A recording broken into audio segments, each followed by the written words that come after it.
ഓ ഹോഴ്സിന് പേരൊക്കെ വിളിച്ചേ. എൻ്റെ പേരെന്നാ? പുഷ്പയാ. പുഷ്പ. പുഷ്പന്ന് വിളിച്ച കൂട്ടാ. പുഷ്പന്ന് വിളിക്ക.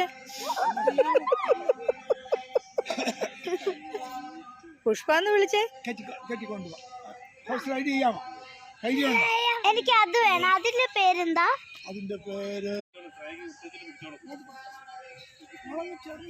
കാണണം, ഹോഴ്സ് റൈഡിങ് ചെയ്യണം, ആനിമൽ ഇൻട്രാക്ഷൻ, ഡിപ്രഷൻ, സ്ട്രെസ് അതൊക്കെ കുറയുക. പിന്നെ അതേപോലെ ഹിപ്പോ തെറാപ്പി നമ്മളിവിടെ കൊടുക്കുന്നുണ്ട് കുട്ടികൾക്ക് വേണ്ടി, ഓട്ടിസ്റ്റിക് ആയിട്ടുള്ള കുട്ടികൾക്ക്, അല്ലാത്ത കുട്ടികൾക്ക് ഇൻട്രാക്ഷൻ വേണ്ടി.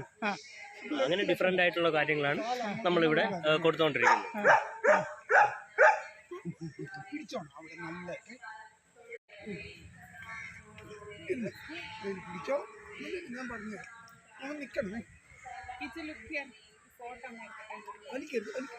വലിക്കരുത്. അയ്യോ അതൊക്കെ ഫൗളാ.